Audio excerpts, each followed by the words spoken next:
DJ Moore really wasn't open until Caleb already had the ball kind of caught back, right? And I thought it was also too close for Caleb to run it. At that point, it seems like Cole Kmet was the read, and that's what he was waiting for. So yeah, I mean, your initial reaction is like, "Hey, could have done this, could have done that," but no. I'm leaning towards what you're saying as well. Maybe could you put a little bit more air on it? Maybe lean them towards the corner a little bit more. Yeah. But yeah, no, I totally because for a second, Cole Kmet was wide open, right? Again, maybe Caleb could have seen it a little bit earlier. But as far as the play call, play design, I wasn't upset with it. You just wish the execution was better, but don't hate the process. Yeah, that's yeah. I mean, I think the execution definitely could have been better. Maybe Caleb could have thrown it further.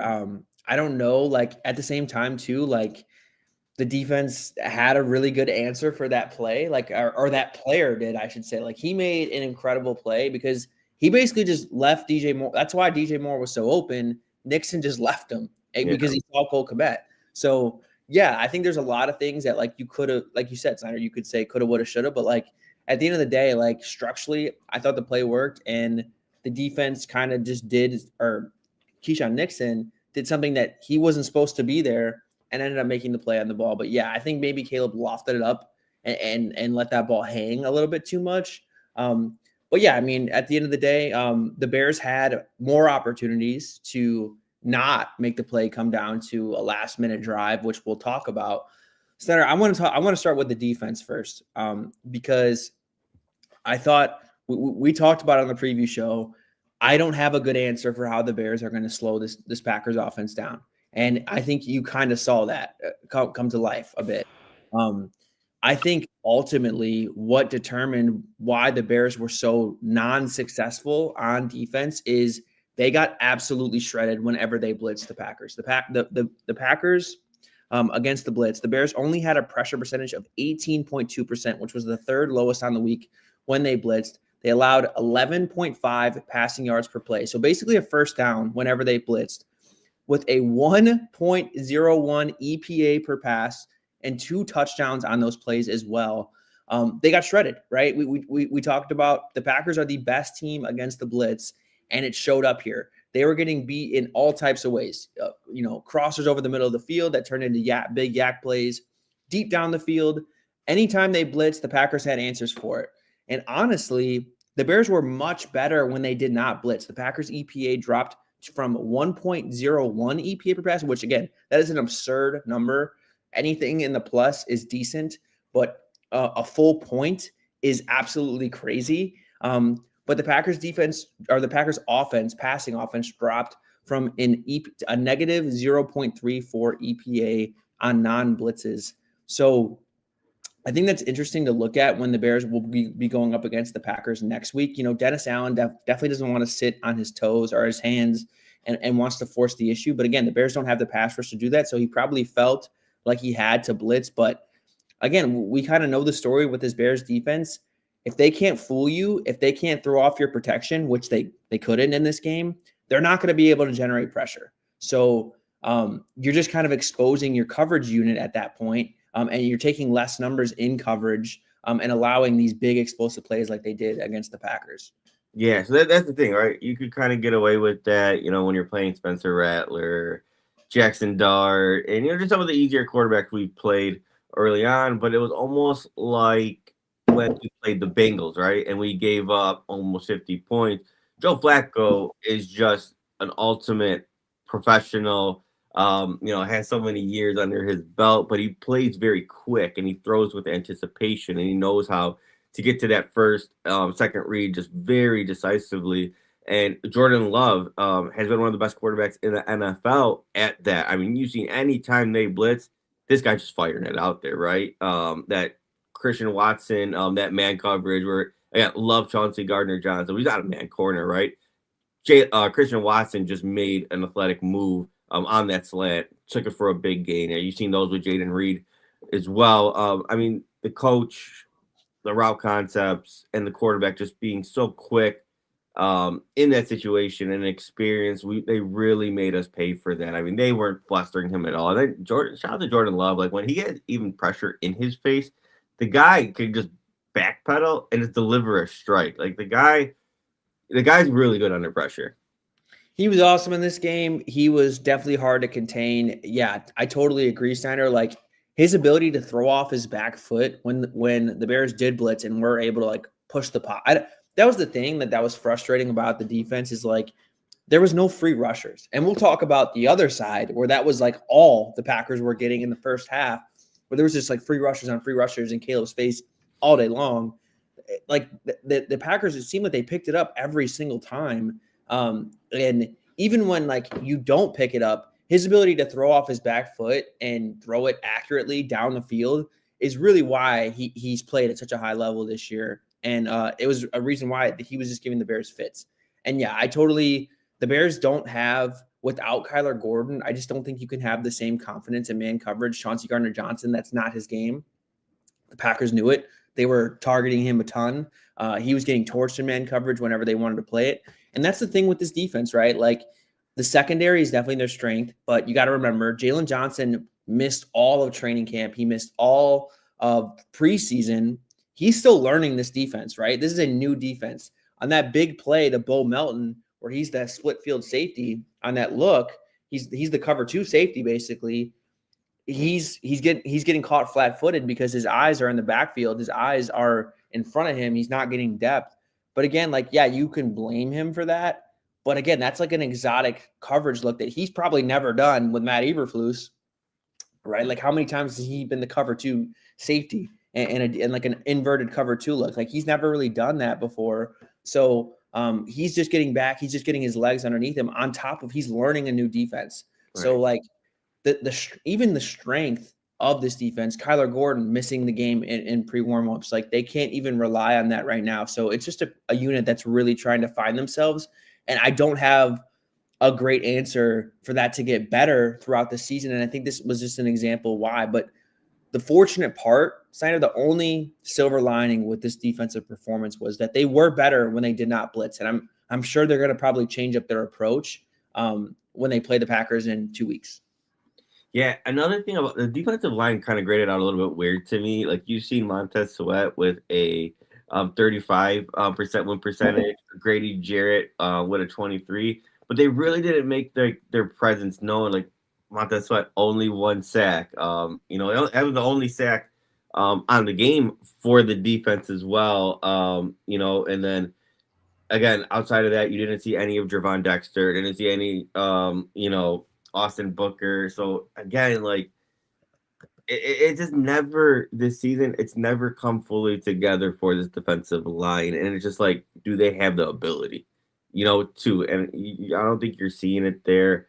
So yeah, I mean, and again, it's just another disappointing performance as a whole. I think the most disappointing part about the performance was Gervon Dexter because that was the matchup, right? Like the Packers tackles have actually been pretty good. And in pass protection, I should say, they've been pretty decent. I wasn't expecting a whole lot from them in that regard, but the guard spots have been really weak. Aaron Banks has really struggled, and Gervon Dexter had a really disappointing game in this one. And he's been up and down. He's had his moments, but the pass rush overall, Grady Jarrett had a decent game per PFF. I didn't really notice that. I think Jordan Love does a great job at avoiding sacks. So it's like he gets the ball out right before that pressure is about to come, kind of like Caleb in similar ways, where they're able to hold on to the ball longer than most quarterbacks and still avoid those sacks. So again, it's always going to be hard to generate pressure that turns into sacks against a quarterback that's really, really good at avoiding them. But at the end of the day, like it's your life is so much harder when you have to blitz or you feel like you have to blitz.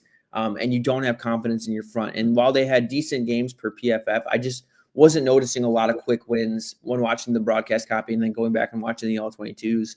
I think the Packers had a really good game plan, but hopefully they can rely on some of these individual performances. Grady Jarrett, Montez Sweat, they had decent games moving forward, especially this next matchup. But ultimately, Snyder, like I think especially in the first half, you felt so much how much of a difference Micah Parsons makes, like for defenses, like for what the Packers were able to do and the quick pressure they were able to generate just to immediately ruin a play. The Bears just don't have that. The Bears just cannot do that because they don't have that guy that defenses or that offenses have to worry about. Tom, can I rant just for a little bit? Go for it. Go for it. So I understand what a lot of Bears fans will say. Did they expect the Bears, to be this good this late in the season? Talking about the playoffs, year one under Ben Johnson? No, right? A lot of people will say, like, hey, as it stands, this is already considered a really good season. Me, you might disagree. A lot of people might disagree. My definition of a good season is if you win a playoff game. And that's just how I look at it. And I understand you're taking a team that was at the bottom of the barrel and you're making them respectable. That might be, that's really, really hitting a stride, right? The team as constructed, I think should have always been considered a little bit more win now.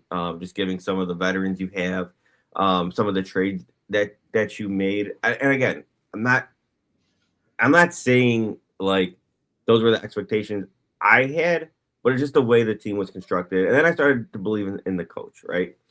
But you dial it back to the off season, and a lot of people say, we shouldn't have traded for a Trey Hendrickson or a Myles Garrett or a Micah Parsons. And just said, this team's not ready for that. I'm telling you, we've been so starved from meaningful games like this one. I mean, this was a huge game. I'm talking about you're the first seed. You can maybe take control of that. And then not only looking at the first seed, because you probably would have had some luck with it, but you're talking about winning the division, hosting a playoff game, right? Those are huge, huge implications. And, when you look at, the great teams, who win Super Bowls, they have a Von Miller, they have an Aaron Donald, a Chris Jones, someone that you can depend on to wreck a game. Like that's what moves the needle to win games like this, to win games in the playoffs. And you look at Micah Parsons, 7 pressures. The guy was absolutely wrecking us. And you've seen the way it opened things up for Rashawn Gary, and Agabari. Like, you just seen them having free rushes or easy one-on-one reps. And you could see in this, divisional matchup late into the season for the division lead, how that makes an impact. A lot of Bears fans will tell you, no, we need to save the draft capital. I'm telling you, when your expectations are playoffs and you want to win meaningful games down the stretch like this one, that's what you need, right? I don't want to take victory laps on a 9-8 season, 10-7 season, 11-6, and not win a playoff game or not host a playoff. I don't want to take victory laps for that, right? I want to win a playoff game, and I want it to come down to I want to see, my team have a defensive lineman that can wreck games like this, and I think that's what really separates the contenders to the maybe the pretenders. Most definitely, Snyder. I think just in the Micah Parsons scenario, whenever a player that is like literally like the top player at their position or second, however you want to put it, like top 3 player at their position, second contract player, that player comes available, you better be interested. There's like, unless you need a quarterback and you're like one of the worst teams in the league, you should be offering that for that player. You should be in that mix, because you can't tell me that if the Bears made that offer, the Cowboys probably would have went with the Bears offer over the Packers. Like, just knowing the expectations for each team, they definitely would have made that move. And I'll take it a step further with the Bears. The half measures at addressing this position are going to kill them. They have to have some tough conversations on what they want to do next year with their defensive line, because this is the missing piece. It's so hard to look at both of these teams and not look at the major difference. The major difference is Micah Parsons, and the major difference I think that's holding the Bears back. Obviously, there's some progression that needs to take that needs to happen on offense. There's no doubt about it. I think for some consistency, because the first half was really bad. We'll talk about why the first half was really bad. Micah Parsons was a huge reason why the Bears were so bad in the first half and had just basically had to throw a portion of their offense out the window because they couldn't do it because of the Packers' ability to obviously use Micah Parsons and then use him or use Micah Parsons to scheme up some free rushers. But that's the major difference between these two teams. The Bears do not have that guy that can dictate games on defense. The Bears are always in recovery mode on defense. They're always trying to stop. They're never bringing the action to other teams because they do not have that guy up front that can dictate games. They don't have a guy that can dictate anything. So the Bears have just taken so many half measures that they're kind of strapped out right now. And you got to wonder who's going to be on the chopping block to allow them to go after a player like that, because that's what they need to do. They need their own Micah Parsons. That's really what I think is the major thing that's holding this team back. Obviously, there's some progression that needs to happen on offense. You're expecting that to come with Ben Johnson. You're expecting that to come with another year with everyone in this offense. I feel pretty good about that happening. We're already seeing some of that happening throughout the course of this season. But on defense, until they get that guy, this is going to be a below average unit. And it's going to be really hard to win against these better teams deep into the playoffs. Like, it's going to be hard to do that when they don't have a guy who can change the math for you up front. And that's the thing. Like, you look at a Dennis Allen style of defense, he only wants to win with 4, right? Mm-hmm. So you need a jack of all trades, one-on-one rep winner. Now, credit to Dennis Allen. He doesn't have, those horses in his stable. So he has to get creative. He has to disguise blitzes. He has to be a little bit more aggressive in sending the house to attempt to generate any type of pressure. So I'm not really blaming him for blitzing Jordan Love. It just sucks that he's just so good at it. That's not really something you come across too often, where you have just a coach, a scheme, a quarterback just so cool under pressure like that. I'm not really criticizing him for his game plan, but it's more about an indictment of like, damn, you're not really you didn't really give him that game record or that defensive line that he ideally wants. So he has to dig in his bag of tricks to, try different things. And unfortunately, against this matchup, it didn't work out in his favor. Yeah, and I don't fault him either, Snyder, because he feels like he has to do that to get pressure. But at the same time, in the playoffs, you're going up against everyone that's going to figure you out, right? If that's all you can do, Matt Stafford, Jordan Love, Jared Goff, they're all going to figure you out, right? If that's the only thing you can do to generate a pass rush, and if you can't generate a pass rush with 4, they're just going to pick you apart. Like you give them all day to throw. So that's where the Bears are at right now. That's where that missing piece is just, I think, I hate to be a dead horse. Anyone that listens to us, we talk about this a lot, but it's so hard to talk about the future of this season without that looming, because it's such a missing piece, right? And I understand that. I'm not going to fault Poles that much for not finding that guy yet. I think missing out on Micah Parsons was a huge misstep. I wish the Bears were more aggressive in getting him, and it's even worse that he went to the Bears' rivals, but that's history. It's done. And look, the Bears, since Poles has been hired, it's been all about fixing the offense. And I don't fault him for using all of his first-round picks to fix the offense. That's what he should have been doing. But now it's time to stop taking those half measures. Stop using round 2 picks on developmental guys. Stop paying free agents and trading for guys that haven't shown they can consistently change games as pass rushers. You need to pay the premium to find that elite guy, because we'll talk about it right now. This is a good transition point. The Packers defense, the Bears could not drop back and pass in this game. They just couldn't do it. They could not do it. They could not pick up the different unique pressure looks that the Packers were throwing at them. Snyder, I had this stat. The Bears had 6 non-play action dropbacks on 3rd down. The Packers had a time to pressure of 2.15 seconds, and they didn't blitz on a single one of those snaps. So that all comes down to, when you go back and watch those plays, the Bears offense is so worried about Micah Parsons. They have to get multiple hands on him to slow him down. And the Packers know it.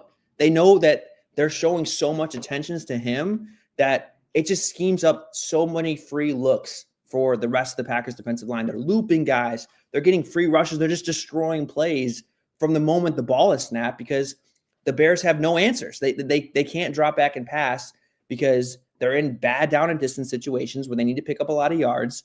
And the Bears offensive line just can't pick up the different stunts and stuff that they're throwing at him because they have to account for Micah Parsons. They don't have an offensive lineman. Even Darnell Wright, they can leave one-on-one with Micah Parsons. That's how good he is. Darnell Wright had a really bad game here.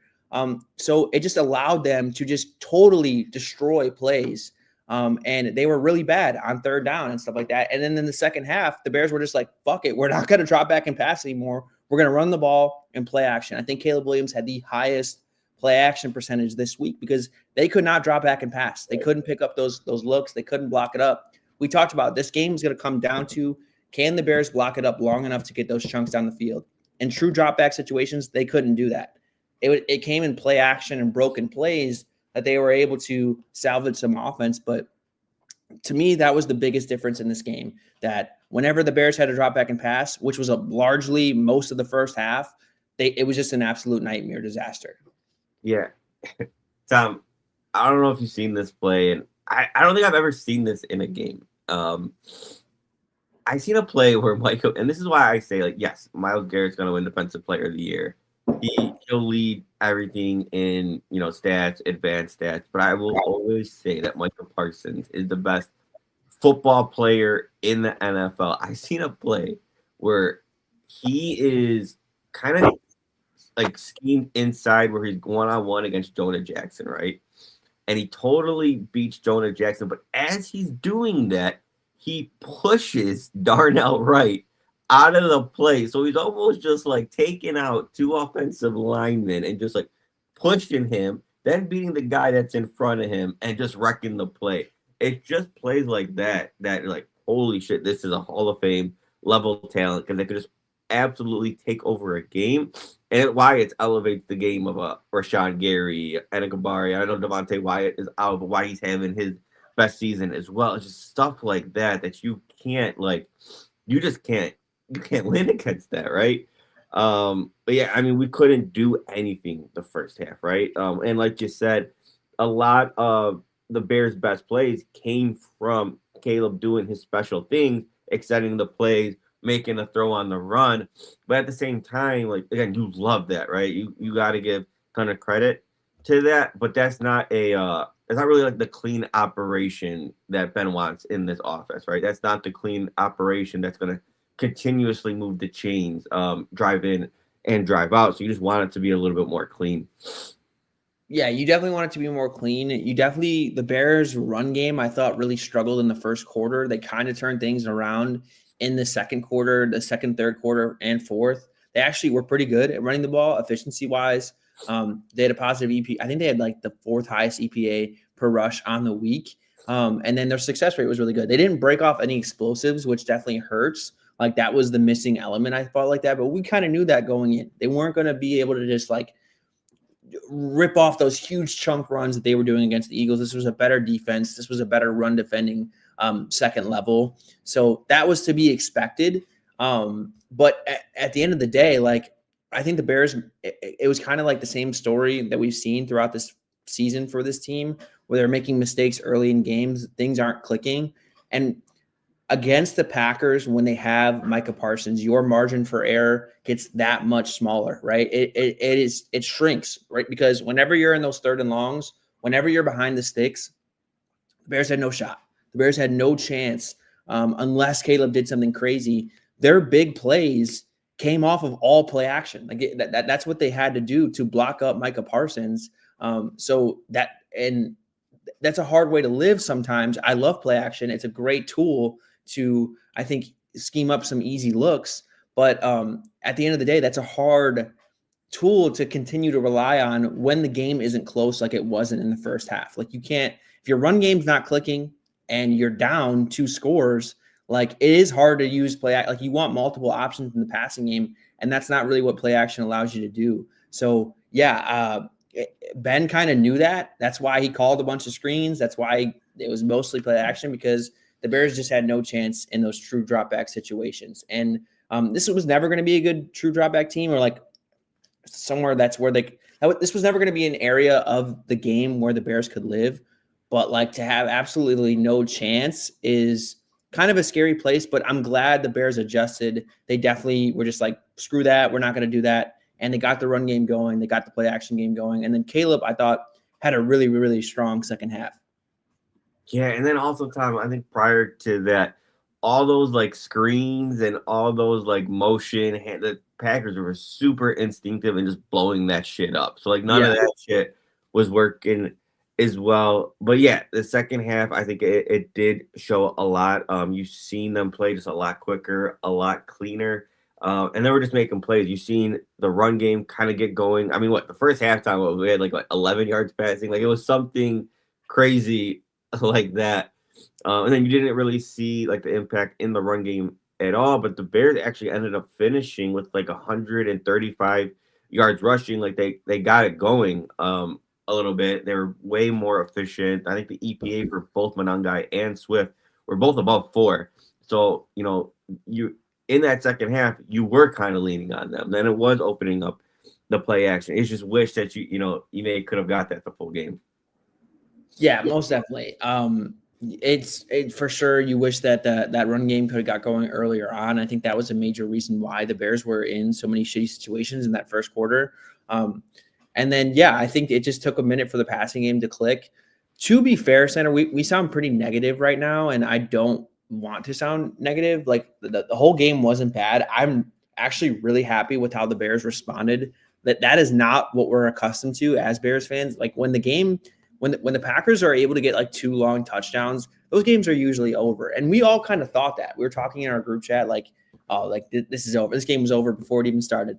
And the way the Bears rallied back was incredible. Like, that just goes to credit to Ben Johnson and this team for believing that they can hang. And they were having a ton of success on offense. Ben Johnson was dialing up a great game. I just felt like it felt like in that second half, they were one step ahead of the Packers defense every step of the way. And even on the last play of the game, I mean, Cole Kmet's open, right? Like, it just Keyshawn Nixon made a great play. So I'm really happy with how the Bears responded. I thought Caleb had a couple incredible throws. I had him charted down with 2 big-time throws. It was that one to Devin Duvernay, which I thought was an absolute dime. And then the one to Cole Kmet down the sideline, 2 explosive passes where the Bears really, really needed them, and everything was basically covered up. So I really like how they responded. I like how the run game got on track. I like how we've seen in the past, Nagy really, and Shane Waldron, I guess, last year, really comes to mind, where if the run game's not working, they'll just totally scrap it and go away from it. And that was not the case in this game. They continued to rely on that run game, and it got going. It was still, they were more efficient on the ground than the Packers were. So I think there was a lot to be encouraged about how this team responded, and it shows you that they have some resilience in them.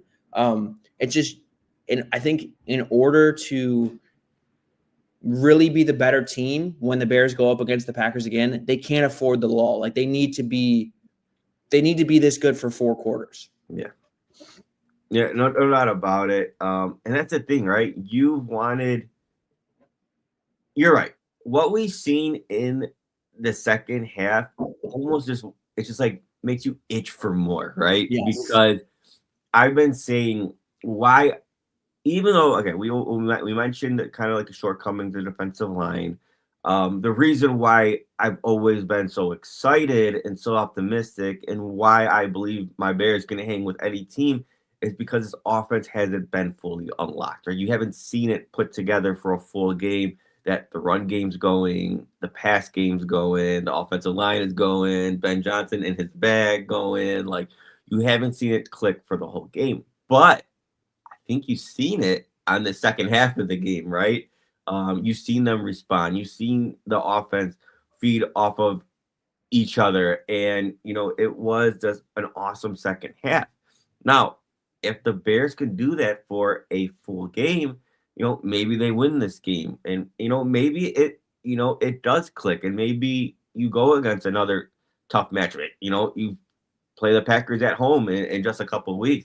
maybe you put it together for a full game and you actually maybe you have a dominant win, right? No, like that's just the upside that I talk about. If this offense can put it together from open to and close it out, like that's the upside this offense absolutely can have, and maybe mask some of that defensive line. I don't think I'm crazy to say that if it all clicks, then you could start maybe winning in dominant fashion, and then just running it down their throats. Because I think there was a period, Tom, where I don't know if it was like the second half.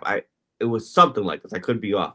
Like the Bears' time of possession was like 17 minutes to like 5. Like it was something crazy like that at some point of the game because the way they were running. Now you do that when you have a 10-point lead, a 2 possession lead.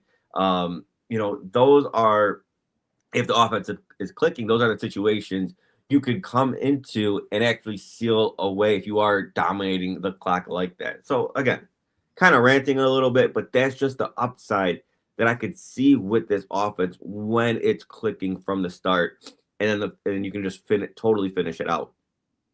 Most definitely. And I'm glad they found their formula at some point, even though it wasn't clicking early on, for them to just know like, hey, this is what who we're going to be. And we're going to continue to do this no matter what the game script was, I thought was awesome. I mean, it just shows that for a team that's lacked identity for so long under the coaches that they've had, that's not who this team is. They know exactly who they are, and they know exactly who they're going to be. They're going to live and die this way. And I thought that was really cool to see that it started to click and work for them in the second half of the game. And it really had the Packers on their heels. It was what brought them back. Center, I thought that the Bears really missed Rome Odunze in this game. We haven't even brought him up. We talked about the possibility that he might not play.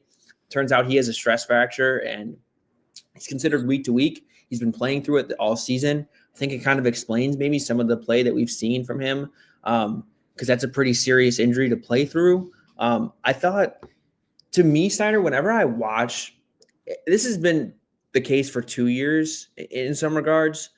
I just don't think DJ Moore and Caleb have a great connection. I don't think that's not one of the guys that Caleb trusts a whole lot, especially in those timing throws, for better or for worse. I'm not faulting DJ Moore at all, but like I had Caleb charted down with 2 turndowns in this game.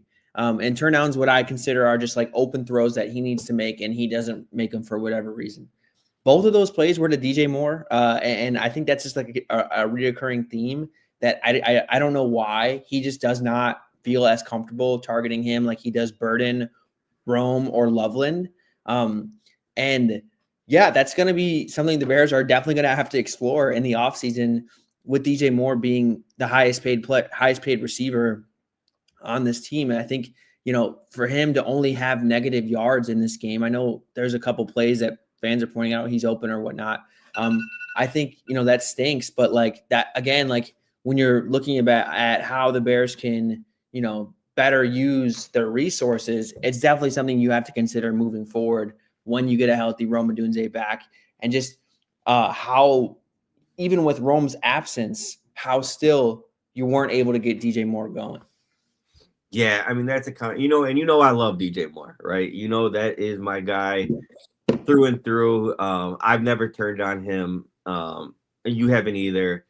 We understand the talent. I actually seen a tweet. I forget who it was from. Kind of like maybe criticizing Ben Johnson a little bit. Like, hey, how come you're not utilizing your $27 million wide receiver in target? And a lot of Bears fans push back on it. I'm just seeing the way that they are totally over DJ Moore. And, I think there should be maybe just a little bit of balance. Just, come to reality like, hey, it's just not a good fit with Caleb. The connection's not there.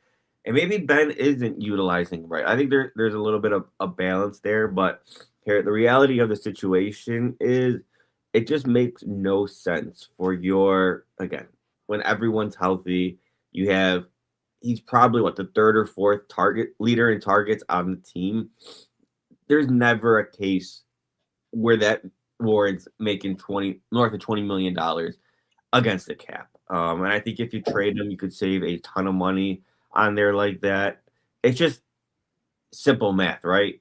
If you have Rome, Burden, Loveland, Komet, and Zacchaeus all getting some action, and DJ Moore is in the like kind of like similar target share as Olamide Zacchaeus and like Cole Kmet, is it worth paying him that much money? No, right? It just makes more sense to move on, put that money towards the defensive line, maybe some more secondary depth.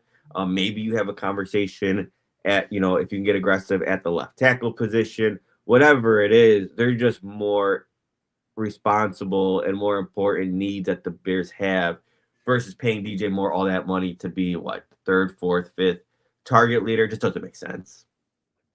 Yeah, I think that's definitely I didn't want to like have a huge lengthy conversation about that now. I just thought it was interesting. Like I think there's truly something there where there's reasons why that connection has never been great between Caleb and DJ. Like there's reasons why Caleb felt more comfortable with Keenan Allen. I don't know what those reasons are, but like I think it's a legit thing now. I think we have enough evidence to say like, hey, they're not a great fit for each other. It's like almost like the Kyler, Marvin Harrison Jr., Trevor Lawrence, BTJ. Like I feel kind of the same way about that connection.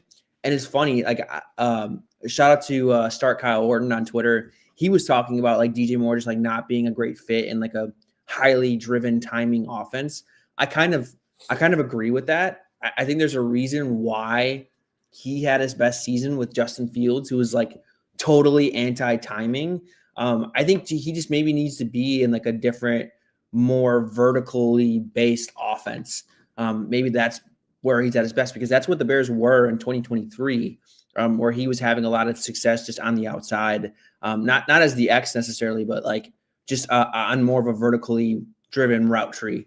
And yeah, I don't know. It's an interesting conversation to have, but I was not very pleased with the Bears are supposed to have all this wide receiver depth, and like Burden is really talented, but he's still hard to trust in his own right? Like he's still like there was I think like right before the half, that crosser where Burden just like not in the right. He just doesn't sit down in the zone where he needs to be, and Caleb misses the throw. And it's like, okay, like how is this still happening? But at the end of the day, Burden, this is all new things for him. He was not asked to do this at Mizzou. Exactly. It was always going to be a project. It was always going to take time. That's why he couldn't see the field more. And now you're kind of just living through those mistakes, which I totally agree with and I understand. But like when Rome is out, you're kind of, for all the depth that you have, if you're not going to DJ Moore, you are kind of strapped on the guys that you trust in this offense to get the ball to. Yeah, and that's where that connection, because it's so frustrating, Tom, because you talk about DJ Moore, the individual player. The guy could do special things in the yards after the catch, has gotten a lot of opportunities. And I don't even know if his game is, I don't know if he's aged out of that. You don't know because he doesn't get the opportunities. Right. And then he was always so strong at the catch point, coming down with, the 50-50 ball. Mm-hmm. Matt Johnson doesn't like that. Caleb Williams doesn't like that. So again, all of that, like you don't even know if you could trust him because there's no opportunity there, right? And then, like you said, Luther Burden, he's still growing in like the instinct and the IQ part of the game, right? That you don't really want to rely on that, right? So it's just a tough situation, especially with Rome out, because that is the guy that Caleb obviously trusts the most, obviously gives the most opportunity, and if he is gonna throw a 50-50 ball, it's gonna be to Rome, right? You do think I would like to see Loveland get a little bit more involved there, because that guy, I actually think Loveland has the best natural, pure ball skills as far as just like seeing the ball at its highest point, his ability to box out defenders and just get up there with his length in his arms and just use those strong hands to come down with it. So I would love for Loveland to kind of be that safety blanket when maybe Roman's out, and maybe you can see that more. Because I just think he is, as far as, I think he's the best football player as far as like the pass catching unit. Just natural skill, special athlete. So maybe, as the season keeps moving forward and we're out Rome for a couple of games, maybe you can rely on Loveland a little bit more, because that's what I would be leaning towards.